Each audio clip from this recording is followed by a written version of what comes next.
I've probably hit enough today. Let's bring in someone a little bit better than me. So, Steven, good to see you. What's going on? Good to see you. So I love watching you chip because you've got a lot of different shots in your bag that you play, right? Yeah, sometimes too many. So tell me, what's your go-to? Go-to would just be like a really basic, a little bit up in my stance, face is a little bit open. So you're a spinny guy. A little bit, yeah. And I play a firm ball. Mm-hmm. If you give me a really soft ball, it's almost too soft. Feels like a marshmallow or something. Right. Yeah. It's interesting with you, like, because you do play a lot of different shots. Like, I'd assume you're probably kind of a mid-bounce guy, like not super high bounce, but not super low. Yeah, like somewhere 8 to 10. Yep. Yeah. Kind of in that range. I do play a lot of shots where I'll try and catch ball first and get a little bit of steepness. So I don't like something that's too sharp. Yep. And coming out of the rough, I feel like it could be a little tougher. Yep. For something too sharp too. And then if you give me something with too much bounce, I'm so shallow that I will use the ground to help me sometimes, and it could be too much. Right. So I kind of like falling in that middle ground and having that more versatility, I feel like. Yeah. How about in terms of grinds? Do you get more aggressive on your grind? A little bit. Usually, at least in the past, I've taken a little bit off the heel for kind of when you want to open the face up and drop the hands down a little bit and get it up in the air. Yeah. Right now, I've kind of got something where it's pretty neutral. Yeah. I've kind of taken some of that ribbon off the bottom. Yep. So it just kind of glides. I feel like in the past I've had something that there's almost two grinds in one. Yeah. Right. And I feel like sometimes I operate with a little bit of an open face. Okay. And I'll catch right on that edge. That edge. Yeah. I've had a couple wedges like that, and it's all about getting the grind exactly how you need it. And totally. That could change depending on turf conditions or grass types. Yeah, so week to week it could be slightly different. Yeah, absolutely. Cool. Well, let's hit a couple. Yeah. So talking about you kind of being a mid-bounce guy and wanting a little bit of that heel relief and trailing edge relief, we've got a lot of different options here. Probably from the factory grinds, like you're probably closest to either a V, but I'm almost leaning towards the C grind. What are you thinking? Honestly, I really like the look of this C. It looks similar to what I've used in the past. It looks like it's got a little bit of relief right here, and for coming straight out of the factory, I mean, that looks like something I could use, just throw right in the bag. Do you see typically that players want the same grind throughout their wedges, or you see different grinds on different lofts? I definitely think the higher up you get in the loft, the more versatility guys are looking for. Right. When you get into like a gap wedge and a pitching wedge, it's more of a fairway club. You're going to hit more full shots. You're looking for something that's, your first priority is going to be how does this interact with the turf on a full to, 3/4 swing type of shot. Right. But when we get around the greens, you need to have, you need options. Yep. Especially for guys out here. So we're always looking for something that we can have that versatility and hit all kinds of shots. Perfect. So that makes perfect sense with these two. So let's try them. Yeah, absolutely. What do you want to go with first? Let's go with the 60 first. That's kind of the fun one, right? Hold that one for me? Yeah, I'll hold on to that. All right, let's see. So how do you test a wedge? Like, do you have like a protocol you go through, or you just go out like to play with it, or? I just try and get creative. Okay. Throw some balls down, hit some different shots, different pins, different lies, stuff like that. Is there a particular shot that a wedge that doesn't work, like, really tends to fail on? That's a great question. I think soft conditions is something that, that I definitely look for, how does this interact? Because if we've got a good lie and, the turf's not too soft, not too firm, you can kind of manipulate it and make good contact. But when it gets really soft, you can kind of get exposed if you don't have the right grind down there. Totally, totally.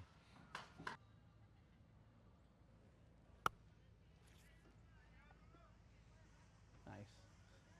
Felt good. Like just kind of a neutral shot, not too high, not too low. Yeah, and we can mess around with some trajectories. We can go low and kind of land it on the front. get it running a bit. Yep. You know, we've got options with this much green to work with. But yeah, it's just kind of, it's more of a visual thing for me. Like, I don't want to be one-dimensional around the greens. I want to be able to hit it high and hit it low and, you know, have it stop or release. It's just kind of whatever the shot calls for and whatever my eyes are seeing. I definitely travel with multiple 60 degrees, but 56, 50 or 52 or 46, like I'm always using the same thing. Yeah. Let's see if we can go higher with one. Try and fly it maybe 10 feet short. Nice.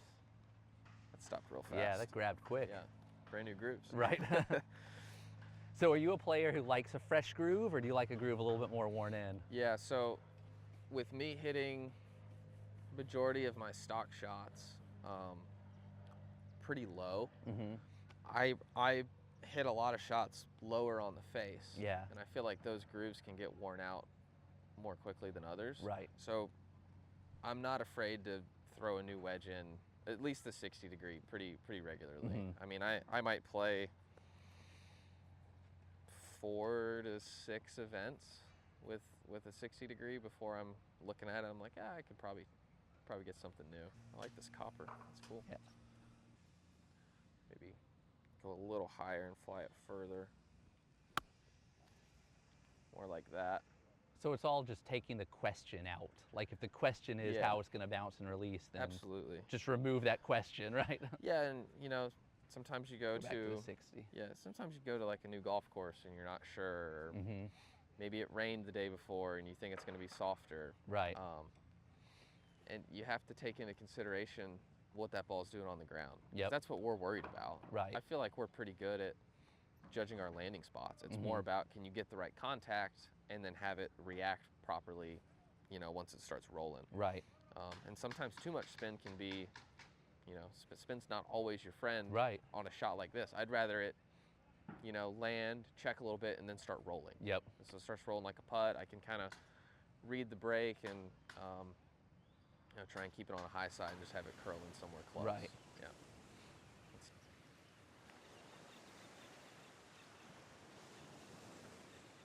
Mine is more of kind of a low shot.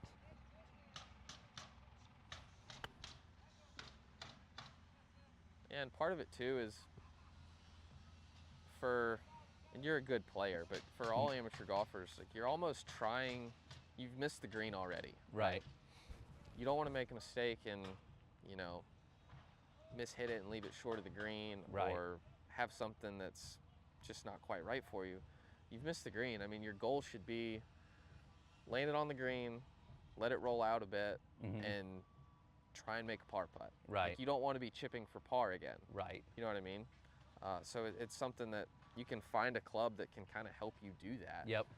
Especially for some of the higher handicaps, and you know, you get something in your bag that you gain a little bit of confidence in, and you know, start seeing scores go down and not waste shots around the greens. Yeah. How often do you see in like the pro-ams and stuff, people just amplifying mistakes and stuff?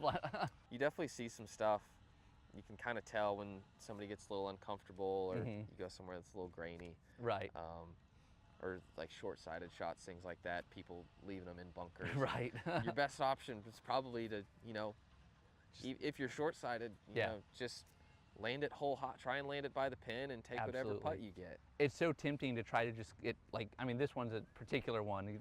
It's like you got to fly it 3/4 of the way there, and I'm sure for the average guy, they don't have that control. So it's like, just get it there, get it past it, and you'll be fine, right? Exactly. I find a lot of times, even with my chipping,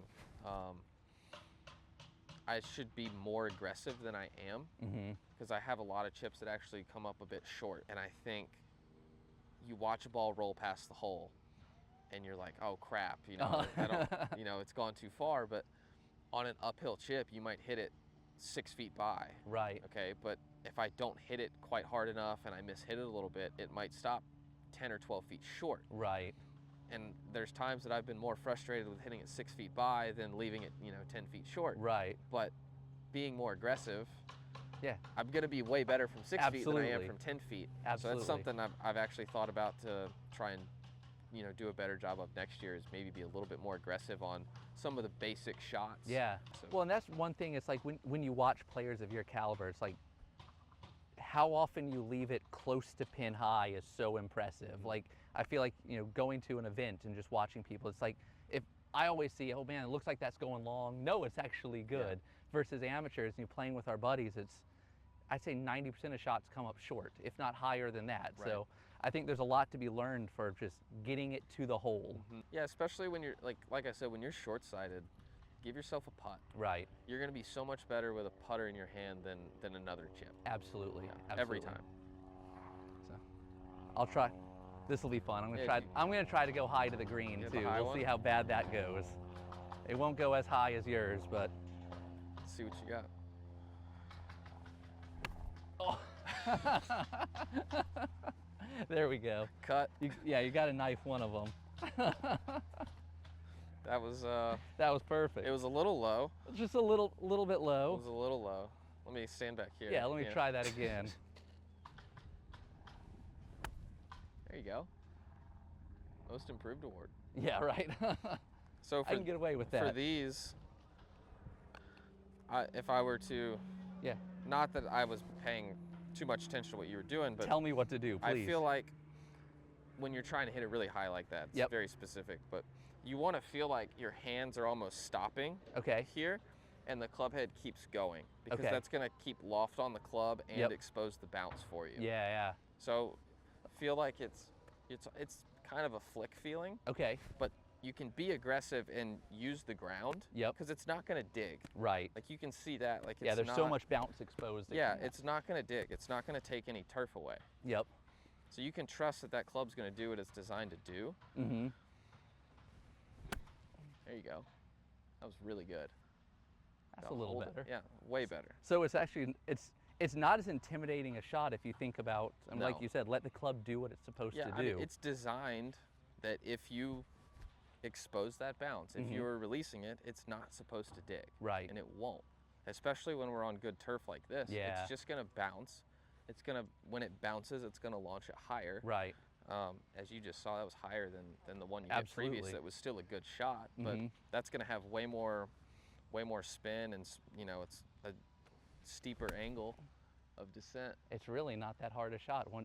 once you kind of think about the technique, Yeah, right? you just have to know how to play it. Yeah. I mean, it's about, you know, trial and error and going out and, you know, manipulating stuff and seeing what's comfortable to you. Cool.